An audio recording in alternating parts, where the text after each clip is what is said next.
The Sega CD, released as the Mega-Shī Dī in most regions outside North America, is a CD-ROM accessory for the Sega Genesis video game console designed and produced by Sega as part of the fourth generation of video game consoles. The add-on was released on December 12, 1991 in Japan, October 15, 1992 in North America, and 1993 in Europe. The Sega CD lets the user play CD-based games and adds extra hardware functionality, such as a faster central processing unit and graphic enhancements. It can also play audio CDs and CD+G discs. Seeking to create an add-on device for the Genesis, Sega developed the unit to read compact discs as its storage medium. The main benefit of CD technology was greater storage capacity, which allowed for games to be nearly 320 times larger than their Genesis cartridge counterparts. This benefit manifested in the form of full-motion video games like the controversial Night Trap, which became a focus of the 1993 congressional hearings on issues of video game violence and ratings. Sega of Japan partnered with JVC to design the add-on and refused to consult with Sega of America until the project was completed.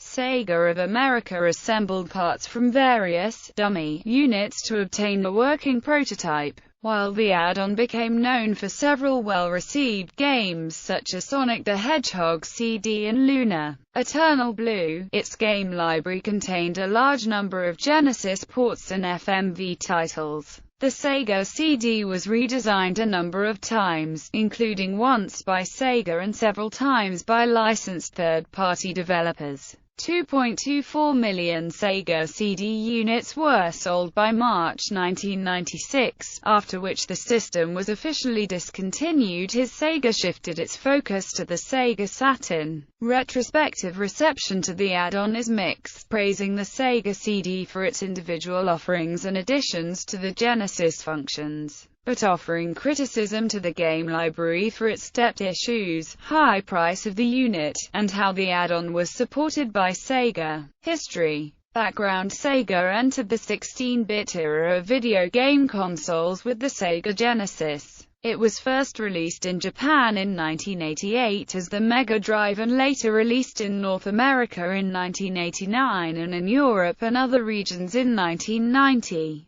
In mid-1990, Sega CEO Hayao Nakayama hired Tom Kalinske as a CEO of Sega of America. Kalinske developed a four-point plan for sales of the Genesis: cut the console's price, develop games for the American market with a new American team, continue aggressive advertising campaigns, and ship Sonic the Hedgehog with the Genesis as a pack-in game. The Japanese board of directors initially disapproved of the plan, but all 4 points were approved by Nakayama, who told Kalinske, "I hired you to make the decisions for Europe and the Americas, so go ahead and do it." Magazines praised Sonic as one of the greatest games yet made, and Sega's console finally took off as customers who had been waiting for the Super Nintendo Entertainment System decided to purchase a Genesis. Instead, development by the early 1990s, compact discs were making significant headway as a storage medium for music and video games. NEC had been the first to use compact disc technology in a video game console with their PC Engine CD add-on in October 1988 in Japan, which sold 80,000 units in 6 months.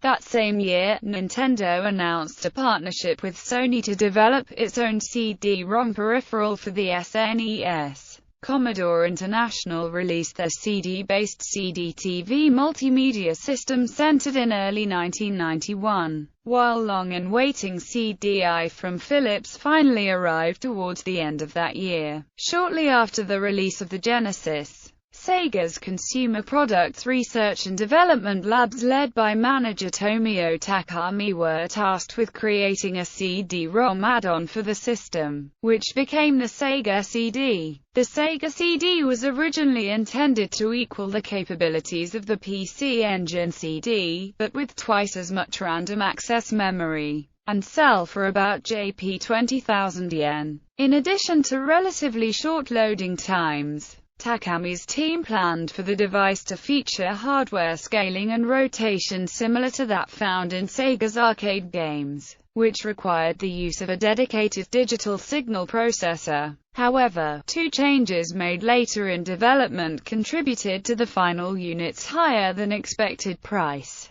Because the Genesis Motorola 68000 CPU was too slow to handle the Sega CD's new graphical capabilities, an additional 68000 CPU was incorporated into the add-on. In addition, upon hearing rumors that NEC planned a memory upgrade to the PC Engine CD, this proved to be one of the greatest technical challenges during development, since the Genesis access speed was initially too slow to run programs effectively. The cost of the device was now estimated at $370. But market research convinced Sega executives that consumers would be willing to pay more for a state-of-the-art machine. Sega partnered with JVC, which had been working with Warner New Media to develop a CD player under the CD+G standard, to develop the Sega CD. Up until the middle of 1991, Sega of America had been kept largely uninformed of the details of the project, without a functioning unit to test. According to former Sega of America executive producer Michael Latham, when you work at a multinational company, there are things that go well and there are things that don't. They didn't want to send us working Sega CD units. They wanted to send us dummies and not send us the working CD units until the last minute, because they were concerned about what we would do with it, and if it would leak out. It was very frustrating, even though they were not provided a functioning unit. Latham and Sega of America Vice President of Licensing Shinobu Toyoda put together a functioning Sega CD by acquiring a ROM for the system and installing it in a dummy unit.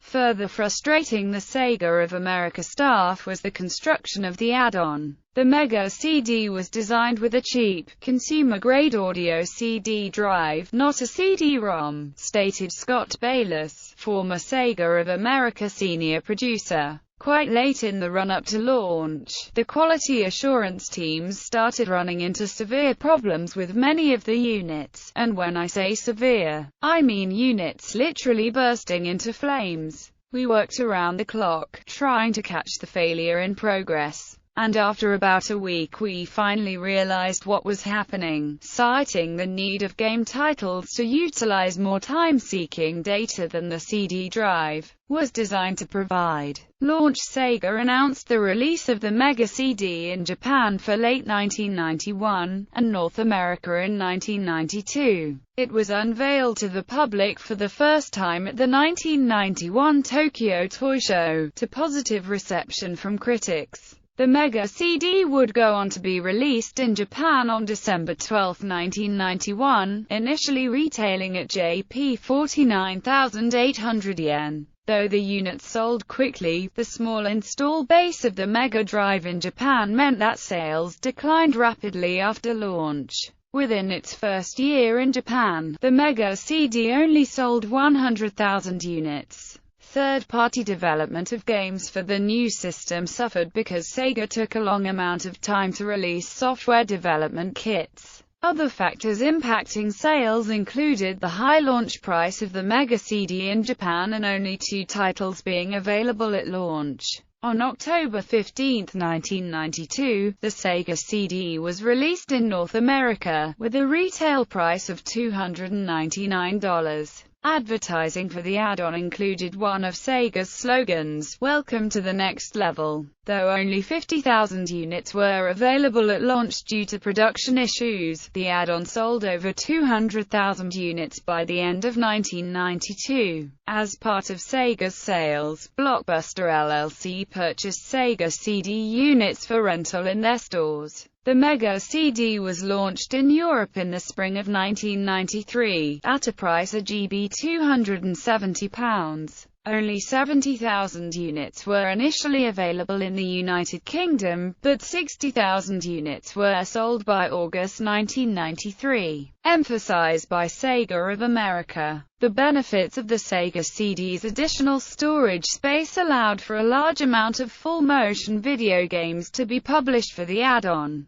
with Digital Pictures becoming an important partner for Sega. After the initial competition between Sega and Nintendo to develop a CD-based add-on, Nintendo eventually cancelled the development process of its own competing peripheral after having partnered with Sony and then with Philips to develop one. Sega would go on to release the add-on's second model, the Sega CD2, on April 23, 1993 in Japan at a price of Jp 29,800 yen. It was released in North America several months later at the reduced retail price of $229, with one of the system's best-selling games, Sewer Shark, as a pack-in, designed to bring down the manufacturing costs of the Sega CD. The newer model is smaller and does not contain the motorized disc tray used in the initial model. A limited number of games were also later developed that utilize both the Sega CD and the Sega 32X add-ons,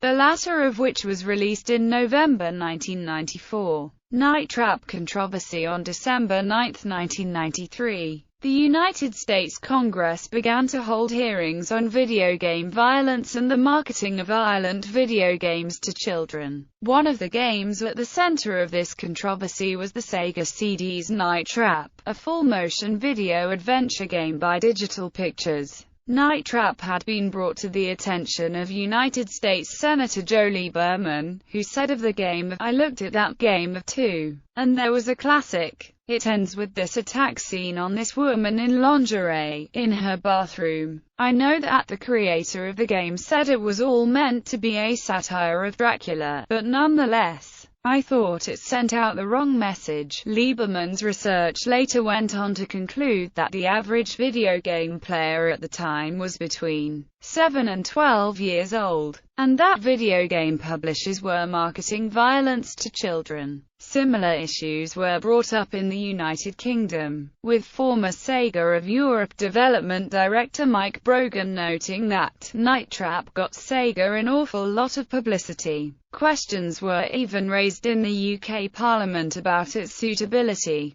This came at a time when Sega was capitalizing on its image as an edgy company with attitude, and this only served to reinforce that image, although experiencing increased sales as a result of the hearings. Sega decided to recall Night Trap and re-release it with revisions in 1994. After the close of these hearings, video game manufacturers came together in 1994 to establish the rating system called for by Lieberman, eventually materializing in the form of the Entertainment Software Rating Board. Decline as time passed. The releases of new CD-based consoles such as the 3DO Interactive Multiplayer and the Philips CD-I rendered the Sega CD technically obsolete, reducing public interest in the add-on. In late 1993, less than a year after the system's launches in North America and Europe, the gaming media reported that Sega of Japan was no longer accepting in-house development proposals for the Mega-Shī Dī. In early 1995, Sega shifted its focus to the Sega Saturn and discontinued all advertising for Genesis hardware, including the Sega CD. The add-on itself was officially no longer supported in 1996.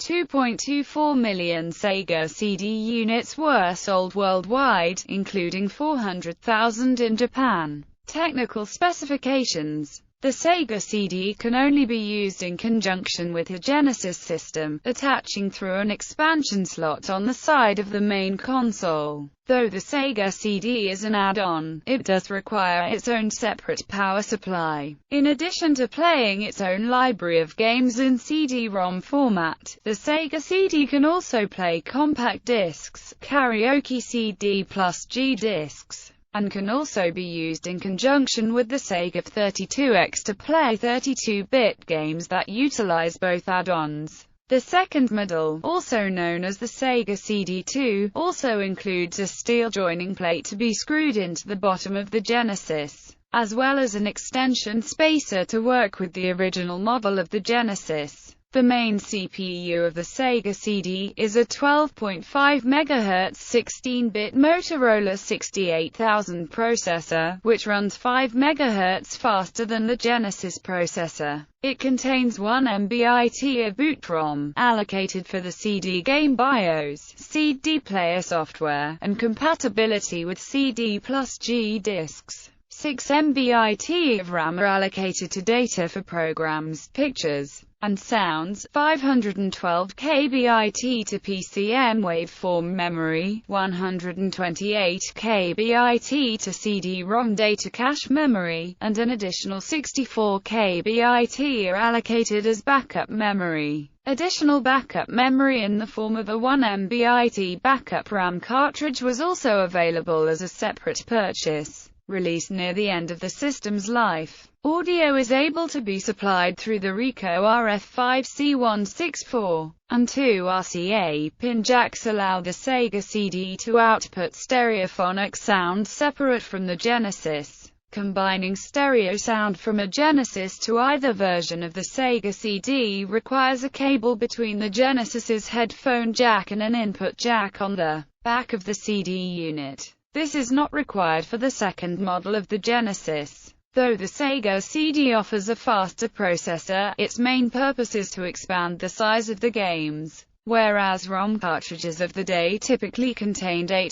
to 16 megabits of data, a CD-ROM disc can hold more than 640 megabytes of data, or more than 320 times the storage of a Genesis cartridge. This allows the Sega CD to run games containing full motion video. Variations. The Sega CD received several variations during its lifetime, of which Sega constructed 3. The original model utilized a front-loading motorized disc tray and sat underneath the Genesis. Sega later released the Sega CD2, which was redesigned to sit next to the second model of the Genesis and featured a top-loading disc tray in place of the motorized tray of the original model. In addition to the add-on models, Sega also released the Genesis CD-X. This console was a combination of the Genesis and Sega CD into one unit, and initially retailed at $399. Unique to this model was its additional functionality as a portable compact disc player. 3 additional system models were created by other electronics companies. Working with Sega of Japan, JVC released the Wonder Mega on April 1, 1992, in Japan, at an initial retail price of 82,800 yen. The system was later redesigned by JVC and released as the XI in North America in September 1994. Designed by JVC to be a Genesis and Sega CD combination with high-quality audio, the Wonder Mega's high price kept it out of the hands of average consumers. Likewise was the case with the Pioneer Laseractive, which was also an add-on that required an attachment developed by Sega, known as the Mega-LD Pack, in order to play Genesis and Sega 400th games. Though the Laseractive, developed by Pioneer Corporation, was lined up to compete with the 3DO Interactive Multiplayer, the combined system and Mega-LD Pack retailed at nearly $1,600, becoming a very expensive option for Sega CD players. Iwa also released the CSDGM1, a combination Genesis, Sega CD unit built into a boombox. Game library. The Sega CD supports a library of over 200 games created both by Sega and an array of third-party publishers. Included in this library are 6 games which, while receiving individual Sega CD releases, also received separate versions that utilize both the Sega CD and Sega 32X add-ons. Among the titles released for the add-on were a number of FMV games, including Sewer Shark and Fahrenheit. Well-regarded titles include Sonic the Hedgehog CD, Luna, Eternal Blue and Luna, The Silver Star, Popful Mail, and Snatcher, as well as the controversial Night Trap. Although Sega created Streets of Rage for the Genesis to compete against the SNES port of the arcade hit Final Fight, the Sega CD received an enhanced version of the latter game that has been praised for its greater faithfulness to the arcade original. Eternal Champions Challenge from the Dark Side was noted for its impressive use of the system's hardware as well as its violent content. In particular, Sonic the Hedgehog CD has garnered critical acclaim for its excellent graphics and new time travel elements, which improved upon the traditional Sonic formula. The Sega CD also received enhanced ports of games from the Genesis, such as Batman Returns and Echo the Dolphin. Given the large number of FMV games and Genesis ports, the Sega CD's game library has been criticized for its lack of depth. Full-motion video quality was substandard on the Sega CD due to poor video compression software and the system's limited color palette, and the concept never caught on with the public. According to Digital Pictures founder Tom Zito, Sega CD could only put up 32 colors at a time. So you had this horrible grainy look to the images, though the system was able to put up 64 colors at one time. Likewise, most Genesis ports for the Sega CD added in additional full-motion video sequences, extra levels, and enhanced audio, but were otherwise the same game as the Genesis release. The video quality in these sequences has also been criticized as comparable to an old VHS tape.